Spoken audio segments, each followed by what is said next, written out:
Hi everyone, welcome back to another anime review. We are reviewing an anime called A Hero Without a Class Who Even Needs Skills. Now this anime is on High Dive, not on Crunchyroll like the last two anime reviews. But this anime is kind of interesting where the main character has no class. When you have everyone is set in stone for a class when they're at age 10. So they get a class, but he's classless. So that means that he can pretty much copy every class in existence because he has no class. Because once you have a class, you can't adventure out from anything. So if you have a class of fire, you can't do water, ice, or magic. You have to stick with fucking fire. Since he's classless, though, he can copy everything. So he's just like Kakashi with his fucking shine gone, pretty much.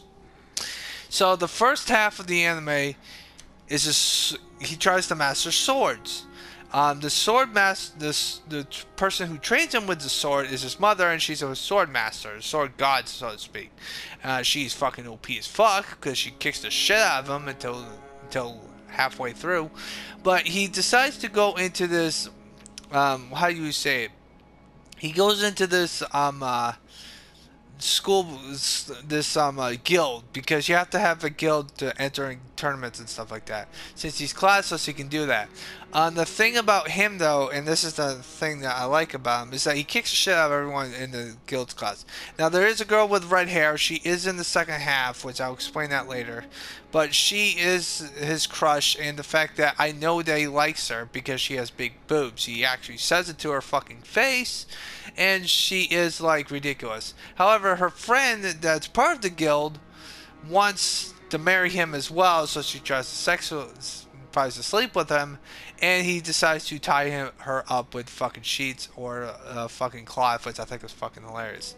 The girl with the short blonde hair is not in the second half, which I'll explain that later. But the girl in the red hair decides to move in with his parents, and when he's done mastering the sword thing, the second half kicks in where he tries to master every single magic skill.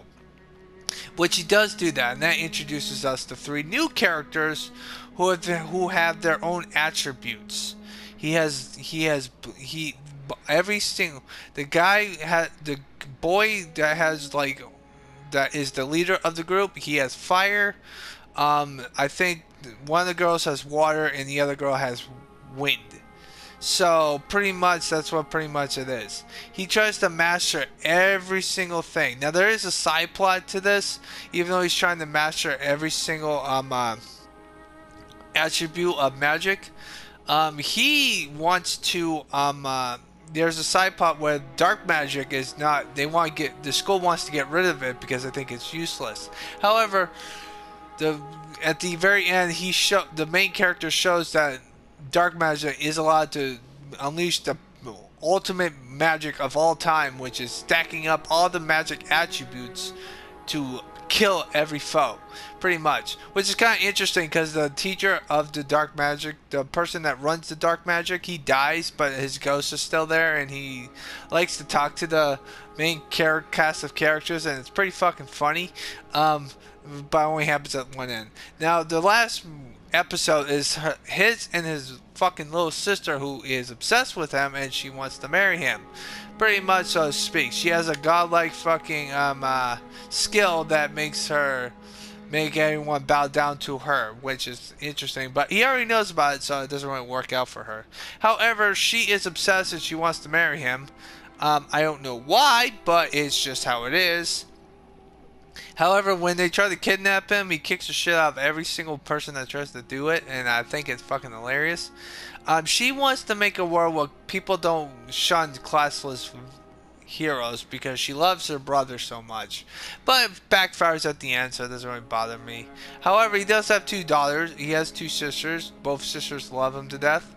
But it's kind of fucking funny on how the main character cast of characters. Now the first half is about sword play and tournaments and fucking dark magic skills and stuff and demons. Like there's a demon that's like fucking like stuck into a sword. Well, the demon is the fucking sword, so to speak, and he transfers into another sword person. But I find it hilarious because he transfers into another person because the other person gets defeated.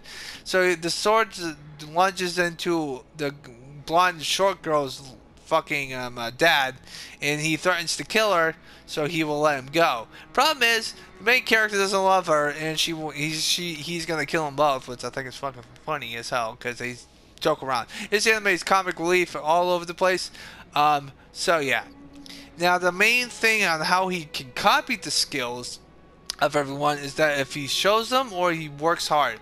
Like he wants to learn the gut skill that the red hair girl who has a crush on him, he wants to learn her skill, the gut skill, which makes him can endure more damage to him. Because in this world, when you get hit, you have a purified layer of them, so you won't get hurt. So that way, that if you fought against each other in a one-on-one bout, you won't get hit. And once you get hit once, they stop the match, and then they give you a purified water thing, so you can heal up and everything's good. That's the main gist of why this is so fucking funny. However, it's pretty fucking hilarious. Of the three main cast of characters of the magic skills, because of the fact that they want, like, the two characters from the sword skill, one has a crush on him, and she moves in with his family and stuff like that. It sort of seems like it anyway. And the other girl gets bummed out when he leaves, but she's trying to get with him so that way she can marry him and blah this, blah that. As for the other three characters from the magic school, however, in the second half, one's hot-headed and he decides to be his master once he decides to kill a bunch of monsters with magic, which is fucking hilarious. He just kicks the shit out of them. Then one girl is too shy to do anything because she's scared that she might fail, but he perks her up and makes sure that she knows that you can do it too, because he's worked so hard, because he has no class. He has to work everything for a reason. So that's the main gist of it. He's like Goku, just on steroids, pretty much.